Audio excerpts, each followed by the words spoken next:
Hi there, Geminis. Thanks so much for tuning in. I'm Astrogirl, and we're looking at September 19 through September 25, and a change of direction and two unique trines for Mercury.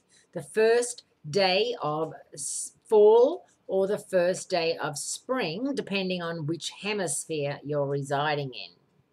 And a rather tricky sign change for Venus make this week both unusual and intense.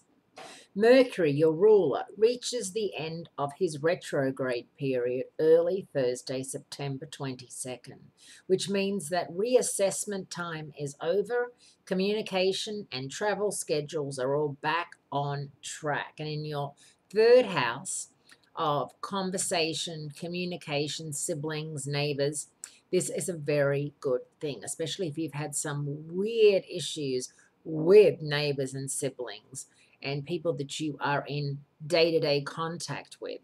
And it's nice to think that you'll be able to get things squared away and get back on track again.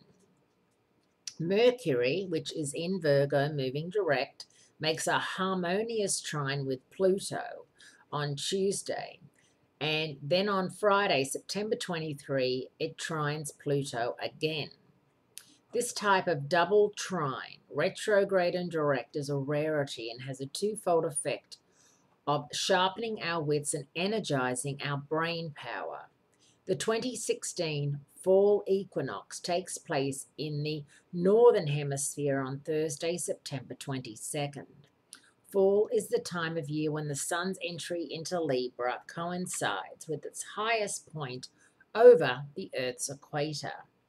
On this day, the Libra sun rises due east and sets due west, and everyone in the world, from the US to Australia to Russia to China to India, receives approximately the same amount of day and night. So it really is quite a significant time astrologically. Take a tip from the equinox and celebrate this unique moment when the celestial scales are in balance. To weigh in on your personal scale and judge whether there's too much or not enough. Fall is also the season reminding us that the year is winding down and there's only so much time left to accomplish the goals we set out in January. On Friday, September 23rd, Venus leaves the comfort of its Libran home turf for the deeply intense and emotional landscape of Scorpio, where things can get complicated because Scorpio brings out Venus's shadow side, involving power and danger. When Venus is in Scorpio, the green-eyed monster of jealousy and its evil twin resentment are most liable to come slithering out of the woodwork. And this could have started whilst Mercury was retrograde. You could have got your hackles up or saw some red flags flying about something. If you're trying to work through a crisis in your love life or your finances over the next month, forget about talking about it. This is especially hard for air signs who insist on verbal communication, because all the water signs, the crab, the scorpion, and the fish, are highly emotional and non-verbal.